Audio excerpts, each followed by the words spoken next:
Okay, just wanted to check in. I am at the spot that I was worried about in the trail a little bit. Not necessarily worried, but it's a 20-mile dry stretch.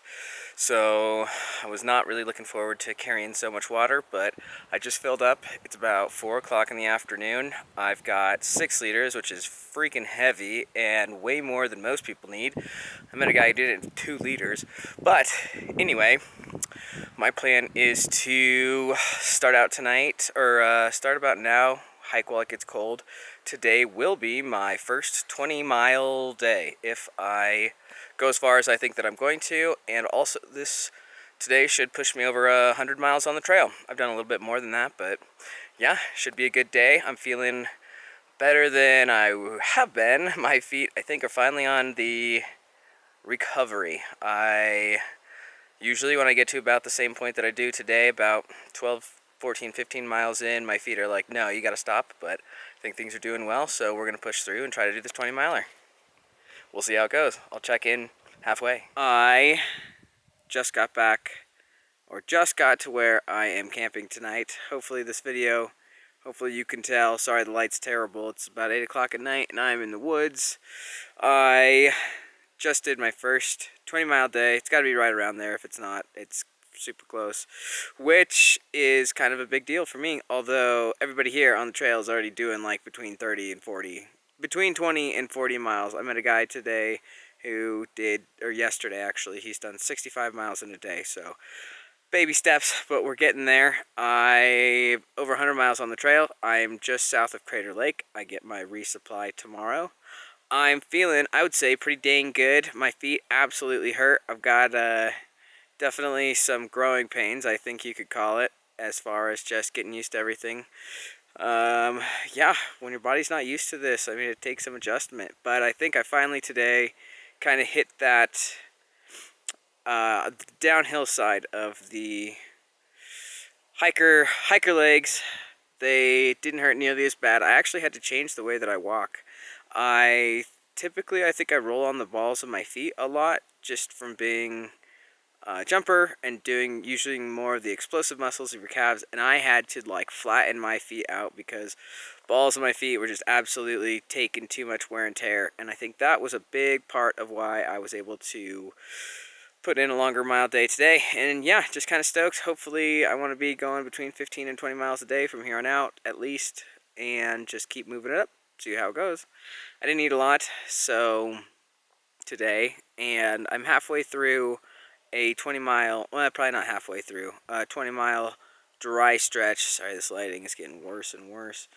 And I drank so much less water than I thought I was going to, which is fine. I drank 3 liters before I was sitting there getting ready to go. I took a couple hours nap, or I didn't really nap, but I just took like a couple hours, and yeah, ended up not drinking nearly as much water on the trail as I needed to, which is fine, except for I'm carrying like 7 extra pounds, which adds up. So yeah, that's it. Hope you enjoy. Thanks for watching. Hit that subscribe button. Good morning. So I just woke up from last night after my 20-miler. I was awakened by a very confused or aggressive or just playful bird of some sort that kept attacking my tent, so it was time to get up, but I just wanted to kind of check in. My feet feel alright. The pads feel pretty good. The one blister I've got on my right foot is probably going to give me some issues, but I just wanted to kind of show you how I'm starting my day, because I don't have very much water, and I'm not really a big breakfast eater anyway. I just kind of wanted to show you my favorite things about being on the trail and my favorite foods, so you can justify when you have to walk a long ass way and burn a bunch of calories. So I start off, here's my, I don't have any milk in this one.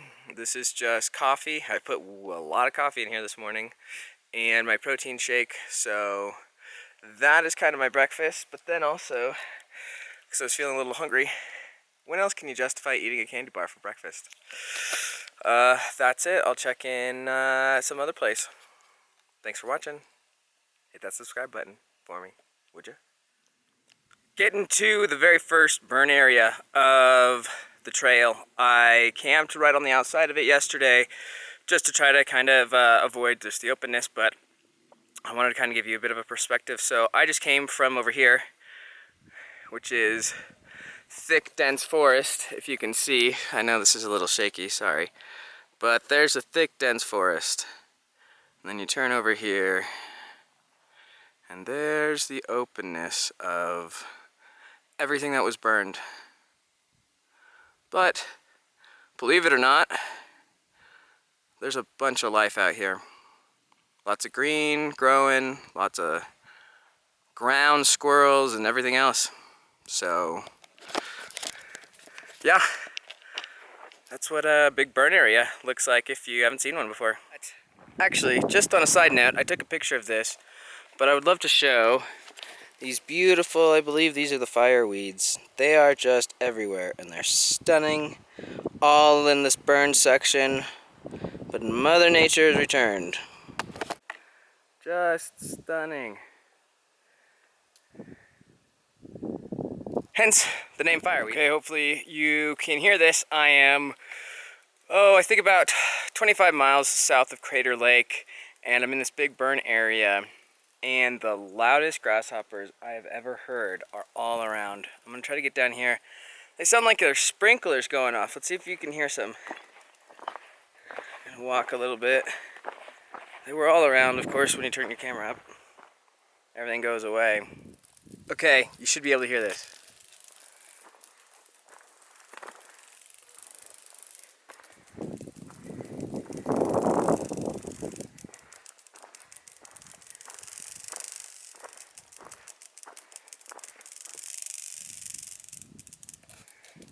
Sounds like a sprinkler, huh? Okay, only got 8 more miles to go on this dry stretch, and it's pretty much been burnt the whole time, which has been alright. I got out here early enough, but just wanted to make a little note. So to get through here, I got my old, well, it's not that old, but my platypus bladder. It's a 3-liter that I just cracked into. I had 6 liters, which is, I've got 3 liters for 8 miles, which is way more than I need, but just tried it a little bit. First of all, those disgusting things never stop tasting like plastic, and secondly, I don't know how well I rinsed it out when I washed it last, because I've got this really strong floral taste. It kind of tastes like soap. So if I get sick, it's probably because of that. And I don't think my water filter is working all that well, because it still tastes, I just pulled out of a pretty great stream, and it still tastes pretty lake-ish water. So I might have to address that upcoming and get a new filter. But yeah, not too bad. I was making some pretty good progress, and I should be there in probably 2 or 3 hours. Thanks for watching. Hit that subscribe button. Okay, I made it. I made it through the dry stretch. I am at this beautiful creek right now. Hopefully you can hear over the creek. That is the best water that I've had in Oregon so far. I was able to go 23 miles on just over 4 liters of water. I didn't drink very much because 1, it tasted like soap, flour soap, and plastic. And then 2, I was actually able, I don't know if you consider doing trail magic or whatnot, but I ran into a gentleman who was only about 5 miles into the 20-mile stretch who was asking if there was water coming up anytime soon, and I was like, man, you got 15 miles. So I was able to give him 1.5 liters of my water, which hopefully he doesn't get sick, because it's still that soapy water. But I'm here, I pounded 1.5 liters pretty much immediately, gave myself a major brain freeze, but it was so freaking worth it. Going down to get my resupply and then trying to make it to the rim. So yeah, that's it. Thanks for watching. Hit that subscribe button for me, would ya?